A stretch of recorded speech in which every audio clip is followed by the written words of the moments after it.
yeyote katika mwanamke atakayemuomba mume wake talaka, akamuomba mume wake talaka hali ya kuwa hakuna sababu ya msingi ghairi mabasin, faharamun alaiha raihatul janna, itakuwa kwake ni haramu kuionja harufu ya peponi. Alhadithu rawahu Abu Daud. Ibadallah, Allahu akbar, Allahu akbar, Allahu akbar, Allahu akbar, Allahu akbar, Allahu akbar, Allahu akbar, Allahu akbar, Allahu akbar. Innal hamdalillah nahmaduhu wa nasta'inuhu wa nastaghfiruh wa na'udhu billahi min shururi anfusina wa min sayyiati a'malina. Man yahdihillahu fala mudilla lahu wa man yudlilhu fala hadiya lahu. Wa ashhadu an la ilaha illa Allah wahdahu la sharika lahu wa ashhadu anna Muhammadan abduhu wa rasuluhu sallallahu alayhi wa sallama tasliman kathira. Amma ba'd, fattaqullaha haqqa at-taqwa washkuruhu ala ma an'ama wa awla. بلغنا رمضان وعان على الصيام والقيام ومن بإدراك التمام، ونسأله بفضله أن يتم علينا بالقبول. عباد الله، إن هذا اليوم الأغر وأول أيام أشهر الحج أوجب الله فطره وحرم صومه وجعله فرحا وغبطة يفرح فيه المسلمون بفطرهم بعد صومهم وبإكمال الركن الرابع من أركان دينهم، وبما يرجونه من الفرح الأكبر يوم تلقون ربكم وتقبل أعمالكم الزاكية وغفر ذنوبهم الماضية، فيقال لهم كلوا واشربوا هنيئا بما أسلفتم في الأيام الخالية. فما أجمل هذا الفرح العظيم وما أغبطه. قال نبيكم صلى الله عليه وسلم: إذا أفطر بفطره وإذا لقي بربه هذا الصائم يفرح فرحا عظيما. اللهم كما بلغتنا الفرح العاجل في هذا اليوم المبارك بالفطر وذكرك، فبلغنا الفرح الأكبر يوم نلقاك يا رب العالمين. بعدكم حميد الله سبحانه وتعالى نكوزتاك صلاة سلام zimwendee mtume wetu Muhammadin sallallahu alayhi wa ala alihi wasallam. Enyi waja wa Allah, mcheni Allah ukweli wa kumcha na mumshukuru Allah kwa yale aliyokuneemesheni na yale mazuri na mabora aliyokubarikini. Allah subhanahu wa ta'ala ametujalia sisi kuupata mwezi Ramadhan na akatusaidia kuufunga na kusimama ndani yake. Kadhalika pia akatufadhilisha kuwa ni miongoni mwa watu ambao tutakaotimiza mwezi huo. Tunamuomba Allah kwa fadhila zake atutimizie yale mazuri yaliyokuwa yanapatikana siku ya leo ya kukubaliwa matendo yetu. Enyi waja wa Allah, hakika siku hii nzuri, siku ya mwanzo katika miezi ya Hija, Allah subhanahu wa ta'ala ametuwajibishia sisi kufungua katika siku hii na akaharamisha watu kufunga ndani ya siku hii. Akajalia Allah subhanahu wa ta'ala furaha lakini na wivu kwa wale ambao wanaokula na kunywa. Waislamu wanafurahi na wanafungua katika siku hii baada ya kuwa wamefunga mwezi wao mzima. Kadhalika pia wanafurahi kwa kukamilisha nguzo ya 4 katika nguzo za Uislamu. Wanafuraha Waislamu kwa sababu ndiyo siku ambayo wameweza kufungua baada ya kipindi kirefu wakiwa walikuwa wakifanya ibada ya funga, kama ilivyokuja katika hadithi ya Mtume sallallahu alayhi wa alihi wasallam kwamba aliyefunga ana furaha mbili. Ana furaha siku ambayo amefungua na siku ambayo atakayekutana na Mola wake. Lakini pia Muislamu ana furaha leo hii ya kukubaliwa matendo yake, kama tutakavyosema siku ya kiyama baada ya kusamehewa waislamu madhambi yao, kulu washrabu, kunyeni na kuleni, hani'an bima aslaftum fil ayyamil khaliyah, hongereni kwa yale masiku ambayo mliyoyapitisha huko nyuma, kwa yale masiku ambayo mlijitahidi kufanya ibada. Enyi waislamu, uzuri ulioje wa siku hii, uzuri ulioje wa siku hii, uzuri ulioje wa siku hii, siku ambayo yule ambaye alikuwa na madhambi ya mwaka mzima, leo Allah subhanahu wa ta'ala anayafuta madhambi yake yote na anaanza kama jinsi ambavyo alivyozaliwa. Ewe Allah subhanahu wa ta'ala, tunakuomba kama jinsi ambavyo umeweza kutupa furaha ya haraka, kadhalika pia tupe furaha siku kubwa, siku ambayo tutakuja kukutana na wewe. Allahu akbar, Allahu akbar, la ilaha illa Allah, wallahu akbar, Allahu akbar walillahi alhamd. Ikhwatal iman, innal usrata hiya nawatul mujtama wa asasuhu, fa idha saluhatil usratu saluha al mujtama, wa idha ikhtalatil usratu dha'afa al mujtama wa fasadat ahwaluhu. وقد أمر الله سبحانه وتعالى ورسوله صلى الله عليه وسلم بكل ما فيه الخير والاستقرار للأسرة، فأمر الأولاد ببر الوالدين والإحسان إليهما. قال الله تعالى: ووصينا الإنسان بوالديه حسنا وإن جاهداك على أن تشرك بي ما ليس لك به علم فلا تطعهما إلي مرجعكم فأنبئكم بما كنتم تعملون. وأمر الوالدين بالإنفاق على أبنائهم وبناتهم وإحسان تربيتهم. قال تعالى: يا أيها الذين آمنوا قوا أنفسكم وأهليكم نارا وقودها الناس والحجارة عليها ملائكة غلاظ شداد لا يعصون الله ما أمرهم ويفعلون ما يؤمرون. وأمر الوالدين بالعدل بين أبنائهم وبناتهم في الهدية والهبة وفي إيداع المشاعر المحبة حتى لا تتقد بينهم نار الحسد والعداوة. قال صلى الله عليه وسلم: اتقوا الله واعدلوا بين أولادكم، متفق عليه. Enyi waja wa Allah, ndugu zangu Waislamu, tambueni ya kwamba hakika familia ndiyo mbegu inayopandwa kwa ajili ya kutengeneza jamii. Kadhalika pia ndiyo msingi ambao ukitengenezeka, msingi huu wa familia, jamii ya watu wote itatengenezeka. Na ukivunjika msingi hii wa familia, jamii ya watu wote, tabia zao na familia zao zitadhoofika na jamii nzima itaharibika na hali zao zitaporomoka. Allah subhanahu wa ta'ala na mtume wake sallallahu alaihi wasallam wameamrisha katika kila kilichokuwa ndani yake kuna kheri na utulivu wa familia zetu. Wakamwamrisha mtoto kumfanyia wema mzazi wake, kadhalika pia wakawa wamemwamrisha mzazi kumhurumia na kumlea vizuri mtoto wake.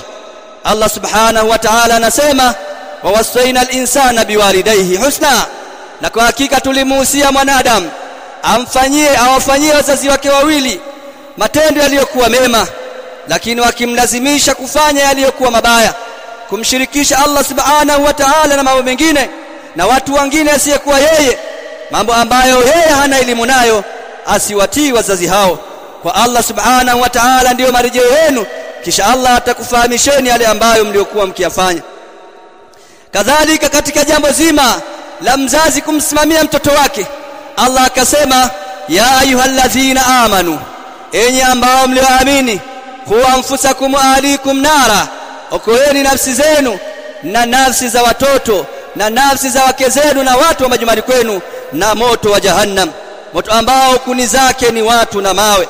Na Allah subhanahu wa ta'ala akaendelea kuwaamrisha wazazi kufanya uadilifu baina ya watoto wao na watoto wao wa kike, wafanye uadilifu bila kuwabagua hawa ni wa kike au hawa ni wa kiume. Wakitoa zawadi, watoe zawadi sawa sawa, ili kuweza kulinda zile hisia za watoto na mapenzi baina yao. Ukifanya hivyo utauzima ule moto wa hasadi baina yao na uadui. Ndio maana Mtume sallallahu alaihi wasallam akasema: uogopeni moto na mfanye uadilifu baina ya watoto wenu. Hadithu muttafaqun alayh. Kisha Allah subhanahu wa ta'ala akawakumbusha waja wake neema ya uhai, neema ya maisha ya mke na mume. Akasema katika Qur'an, wa min ayatihi, katika ishara za kuwepo Allah subhanahu wa ta'ala, an khalaqa lakum min anfusikum azwajan, nikukumbieni kutokana na nafsi zenu wake, litaskunu ilaiha, ili muweze kupata utulivu kwa wanawake hao, wajala bainakum mawaddatan wa rahma, na akajalia Allah subhanahu wa ta'ala mapenzi na huruma. Inna fi dhalika laayatin liqaumin yatafakkarun, hakika katika jambo hilo kuna ishara kwa watu wale ambao wenye kuweza kutafakari. Kisha Allah subhanahu wa ta'ala akaamrisha wake kwa waume wawe ni wenye muashara uliokuwa mzuri. Mwanamke amfanyie muashara mume wake kwa muashara anaoupenda, na mwanamume pia aishi na mke wake kwa muashara anaoupenda, aishi naye kwa wema, kama alivyosema Allah subhanahu wa ta'ala, waashiruhunna bil ma'ruf, na akasema katika aya nyingine, walahunna mithlu alladhi alayhinna bil ma'ruf, akisema ishini nao hao wanawake kwa wema, kaeni nao hao wanawake kwa wema. Lakini katika aya nyingine akasema na hao wanawake wanatakiwa wapewe matendo yaliyokuwa mazuri, matendo yaliyokuwa mema, kama jinsi ambavyo wao pia wanatakiwa wayafanye kwa waume zao matendo yaliyokuwa mema, kwa sababu mwanamume ndiyo kiongozi wa nyumba ambaye anafaa, bali ni wajibu mwanaume huyo kutiiwa, lakini anatiiwa mwanaume huyo katika yale ambayo yaliyokuwa mema.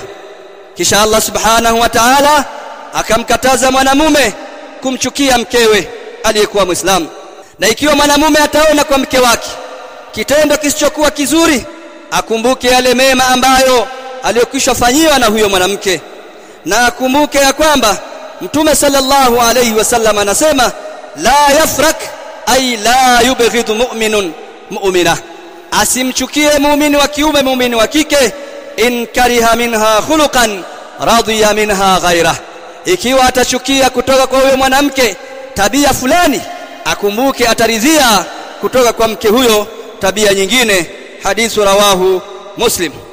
Kadhalik, ndugu zangu Waislamu, Allah akamkataza mwanamume kumdhulumu mwanamke katika kumpa matumizi. Asimdhulumu mwanamke katika kumpa zamu zake, afanye uadilifu baina ya wanawake.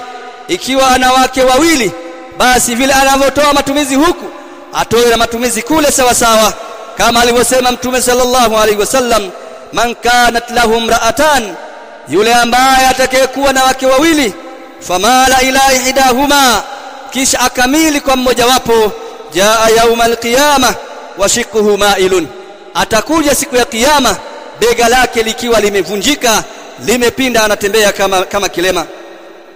Kadhalik Allah subhanahu wa ta'ala akamwamrisha mwanamke pia kukaa na mume wake vizuri, akawe na mume wake katika maisha yao, maisha yaliyokuwa mazuri katika nafsi yake na mali za mume wake na watoto wake. Qala Allah ta'ala, fasalihatu qanitatun hafidhatun lilghaibi ma hafidhahu Allah, hakika wanawake wema, wanawake wazuri ni wale watiifu kwa Allah subhanahu wa ta'ala na watiifu kwa waume zao. Kadhalika pia wakawa ni wenye kujihifadhi kwa nafsi zao, wakijihifadhi kwa ajili ya waume zao katika nyakati waume zao hawapo, katika yale ambayo aliyohifadhi Allah subhanahu wa ta'ala.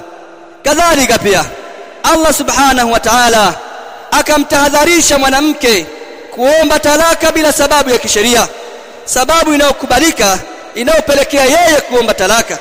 Akasema ayyuma imra'atun, akasema Mtume sallallahu alaihi wasallam, ayyuma imra'atun salat zawjaha talaqan, yeyote katika mwanamke atakayemuomba mume wake talaka, atakayemuomba mume wake talaka, akamuomba mume wake talaka hali ya kuwa hakuna sababu ya msingi, min ghairi ma basin, faharamun alaiha raihatul janna, itakuwa kwake ni haramu kuionja harufu ya peponi. Alhadithu rawahu Abu Daud.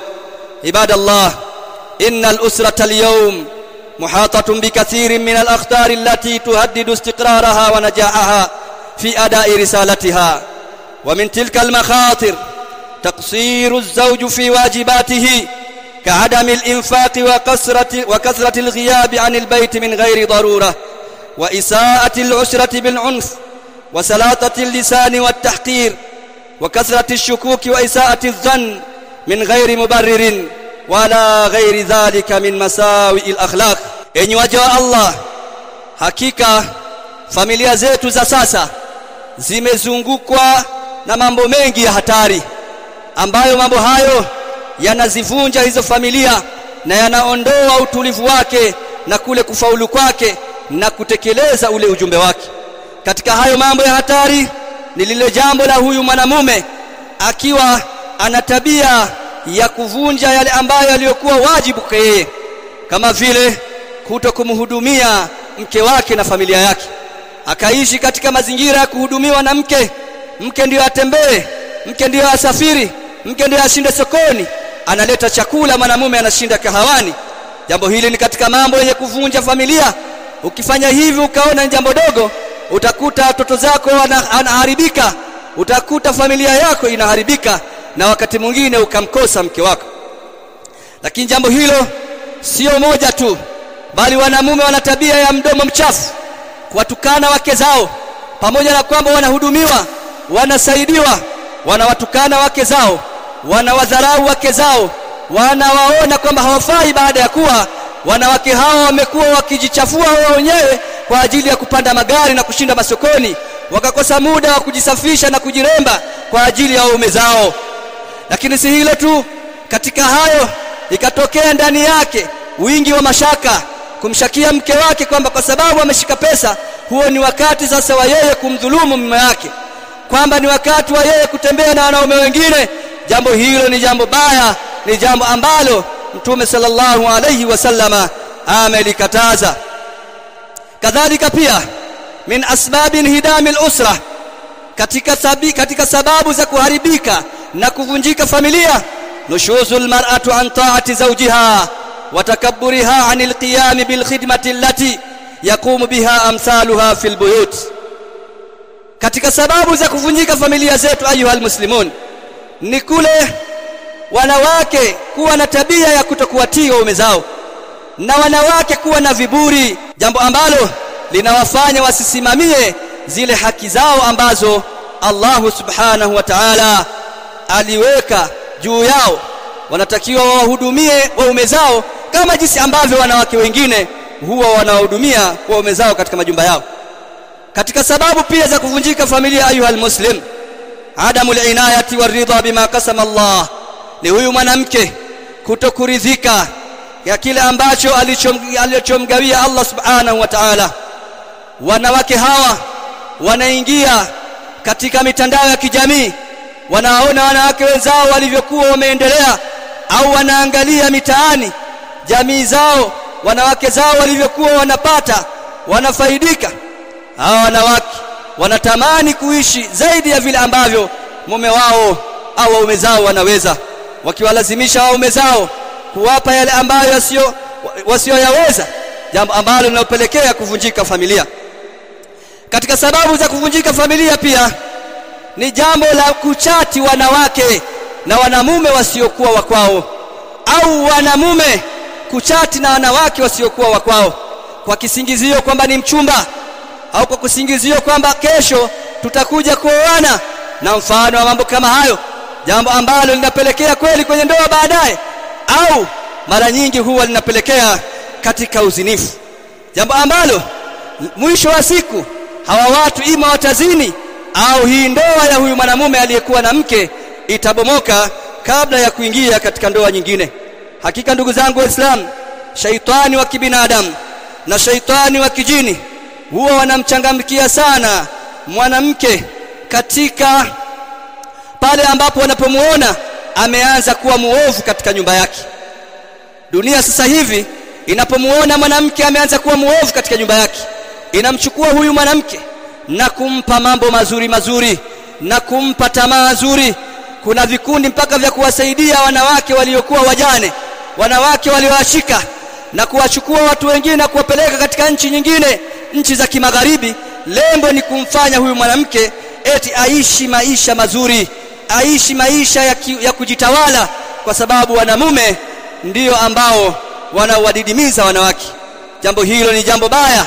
Inatokea mwanamke anapoomba talaka kisha akaachika, wale ambao waliodai kumsaidia hawatomsaidia na kumwacha mwanamke huyu akihangaika duna hasibin wala ratib, bila mtu wa kumpa hisabu ya maisha na wala mtu wa kumsaidia.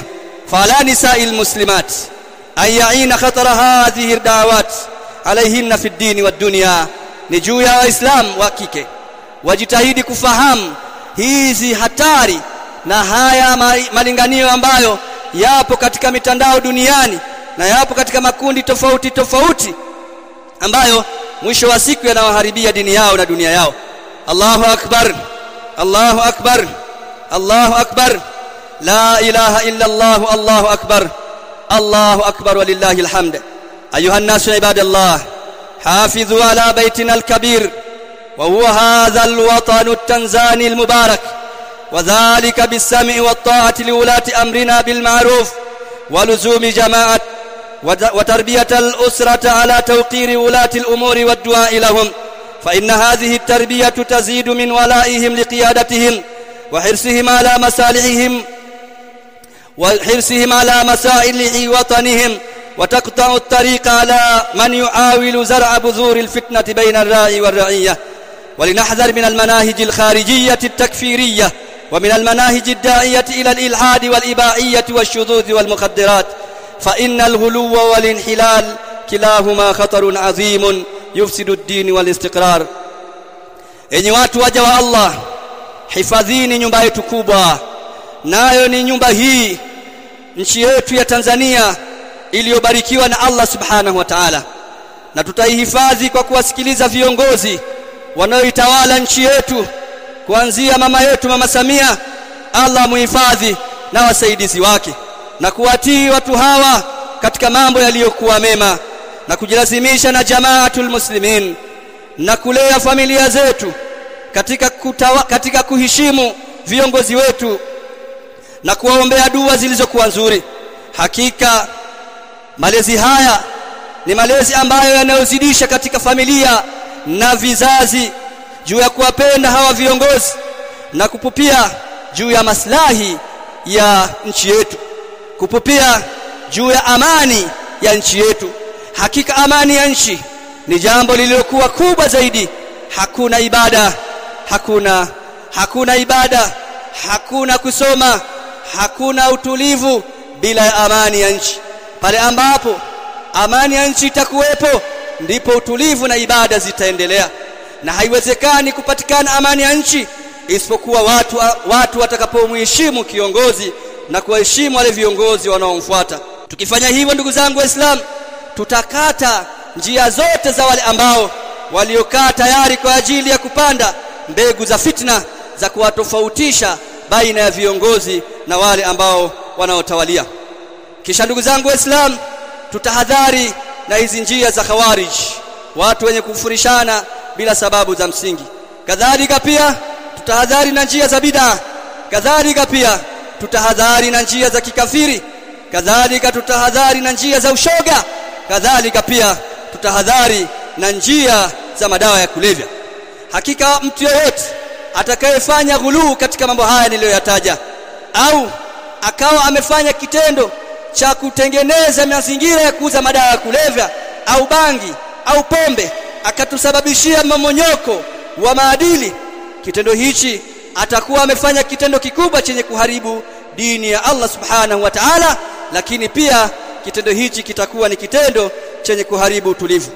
Kwani maisha yaliyokuwa mazuri ni maisha ya kati na kati, ambao maisha ya kati na kati ndiyo dini ya haki, ambayo dini hiyo mtu akiifuata atakuwa amejifananisha na wale wenye kumpekesha Allah subhanahu wa ta'ala kwa kumwabudu yeye peke yake na kujiweka mbali na shirki kwa kumuomba asiyekuwa Allah subhanahu wa ta'ala, na atakuwa amejilazimisha na sunna za Mtume sallallahu alaihi wasallam, na atakuwa amefata nyendo za wema waliotangulia. Kadhalika pia atakuwa amejiweka mbali na mambo ya uzushi, kama alivyosema Allah subhanahu wa ta'ala, wa anna hadha sirati mustaqiman fattabi'uhu wala tattabi'us subula fatafarraqa bikum an sabilihi, hakika hii ndio njia yangu iliyonyooka, basi ifuateni, msifate vinjia vya pembeni mkawa mtaacha njia yake Allah subhanahu wa ta'ala. Dhalikum wasakum bihi la'allakum tattaqun, jambo hilo ndilo ambalo Allah amekuhusieni kwalo ili muweze kumcha yeye Allah subhanahu wa ta'ala. Allahu akbar, Allahu akbar, Allahu akbar, la ilaha illa Allah, Allahu akbar, Allahu akbar walillahi alhamd. اللهم اعز الإسلام والمسلمين وأذل الشرك والمشركين ودمر أعداءك أعداء الدين. ربنا آتنا في الدنيا حسنة وفي الآخرة حسنة وقنا عذاب النار. اللهم اغفر للمسلمين والمسلمات والمؤمنين والمؤمنات الأحياء منهم والأموات. اللهم صل وسلم على عبدك ورسولك محمد وعلى آله وصحبه أجمعين. تقبل الله منا ومنكم.